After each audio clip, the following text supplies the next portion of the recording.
Hello, my fabulous third graders. Welcome to another story time with Tawny. There she is. And Pongo, he's right here, ready to hear a story. He really likes story time. Every time I get ready to read a story, he just comes up and he lays down right next to me and waits. It's very, very cool. Today's story is called Deep in the Jungle, and it is written and illustrated by Dan Yaccarino.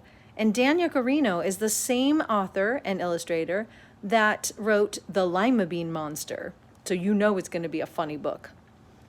All right, here we go. Deep in the Jungle. Oh, excuse me, Pongo. I know. I see you. Look at all the monkeys in the jungle.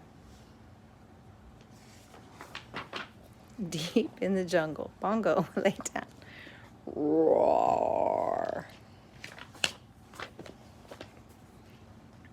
Pongo. He's being rude. Excuse me. Sorry. Okay, here we go. Deep in the jungle, the mighty lion roared for the monkeys to fan him faster. It was a very hot day indeed. He reminded them that he was their ruler. "I'm afraid I must eat you," he explained, "if you don't obey me." The monkeys fanned faster. The lion was king of this jungle, and he made sure everyone knew it. The leopards brought him food. The gorillas brushed his mane, and the elephants gave him shade. The animals couldn't stand him one bit.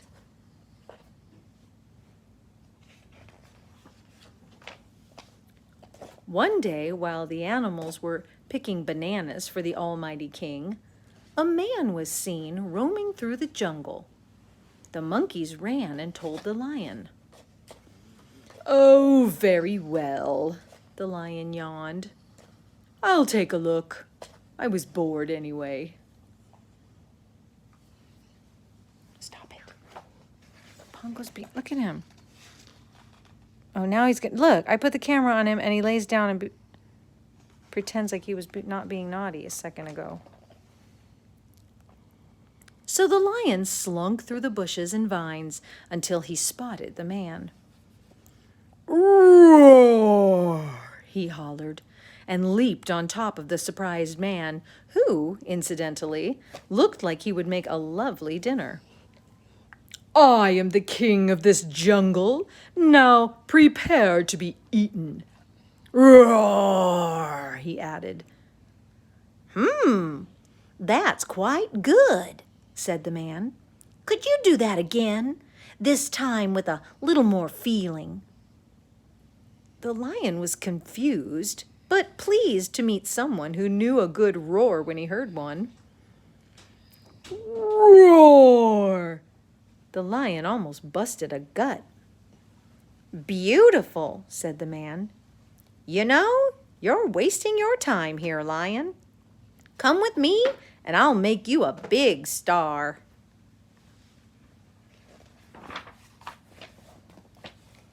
The lion, who never thought he was much appreciated anyway, agreed. The animals were more than happy to be rid of him. Look, they're all happy. Look at them. Yes, I see that. I see that, Pongo.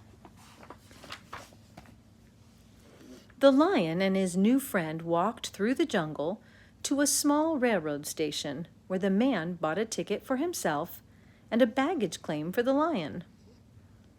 Baggage claim means he has to sit where they put the luggage. "I'm afraid you must ride in the luggage car," the man explained. "But don't worry, it's a short trip." The lion was so excited about becoming famous, he didn't particularly care. The train rattled on and on.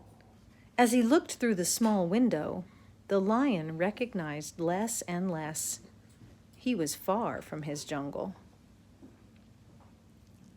That little tiny window, and he's got a big luxury car. At last, the train pulled into a station.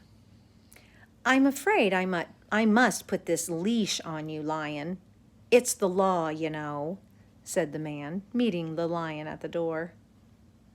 So the king of the jungle lowered his head, the man put the leash around his neck, and off they went.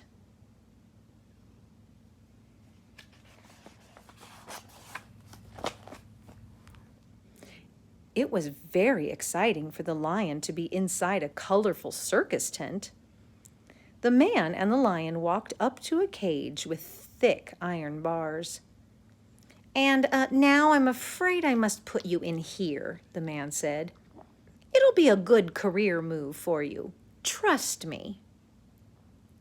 So the king of the jungle lowered his head once more, walked into the cage, and the gate slammed shut. He thought. "I wonder if this is how all the big stars start out." Sounds like he's getting tricked to me. Soon the lion fell asleep. He had wonderful dreams of roaring his amazing roar before capacity crowds. The people cheered wildly, threw roses, and demanded an encore. An encore means they want him to do it again.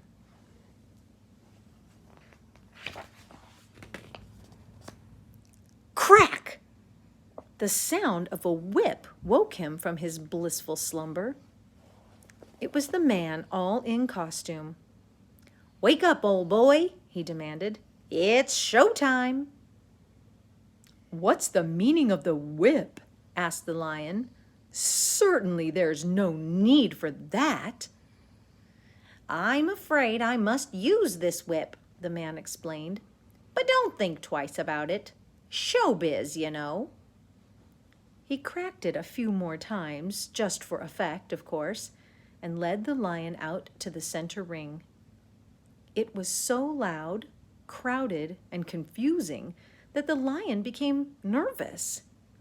He was about to let out a mighty, crowd-pleasing roar when... Crack! Crack! The man snapped the whip, a little too close to the lion's nose. The lion backed up as the man waved a chair at him. Crack! "Up onto the platform," demanded the man. Crack! Crack! So the lion climbed up. Everyone cheered wildly, but it was not for the lion. It was for the man. "Here I am doing all the work," thought the lion, "and he's getting all the applause." Night after night this went on, and night after night the lion grew more and more tired of obeying while he waited for his big break. Finally, he approached the man.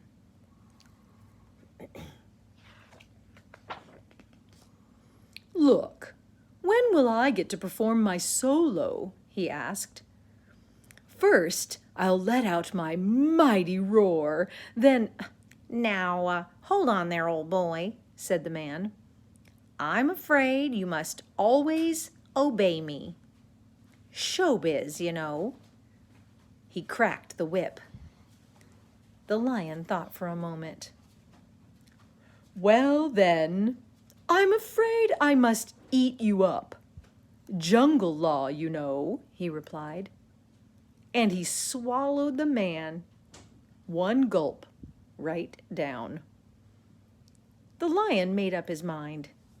He had a belly full of show business, and he was going home. Whoops.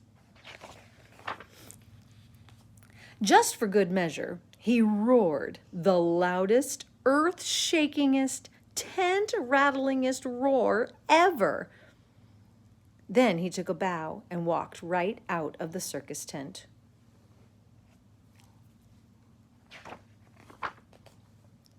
The lion walked and walked until he came to the railroad station where he'd arrived with the man, who, by the way, was now giving him indigestion. Indigestion means that it has an upset stomach.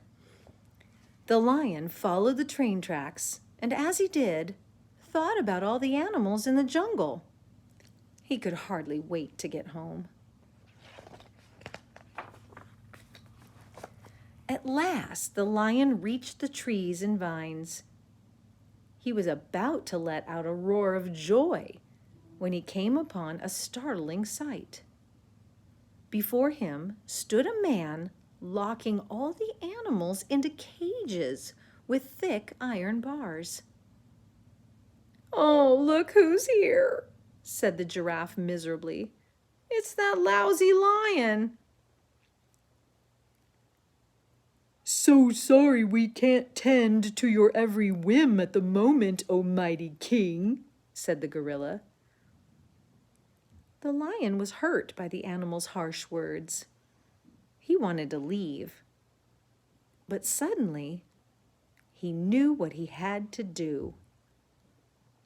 All the animals, they were sounded like they were kind of rude, but they remember how mean the lion had treated them, so they're not really excited to see him.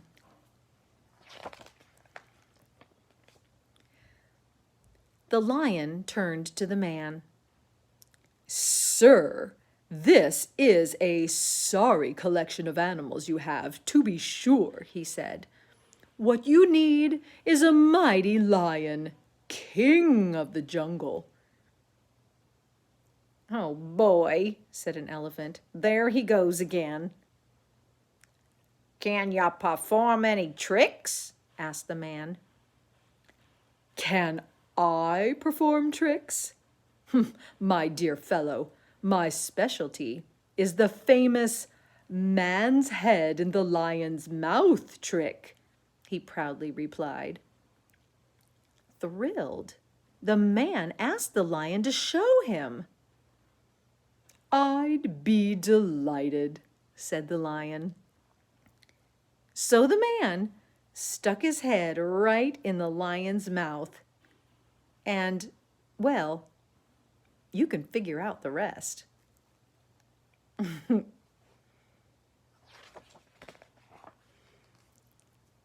Then the lion set all the animals free. "I'm afraid I owe you an apology," he said to every one of them. Silly pride and all. And from that day on, the lion never roared at anyone ever again, except, of course, when he was giving a concert. The animals cheered wildly, threw roses, and demanded encores. The lion was only too happy to oblige. Showbiz, you know. The end. I hope you liked that story. Pongo finally settled down. Is he awake? Sort of. He's squinting his. Oh no, he's awake. Now he's being nice and calm. It's the story's over. I thought he was gonna rip my book again. And there's good girl Tawny. She's just asleeping. All right, boys and girls. I hope you enjoyed that story. Have a fantastic day. Goodbye.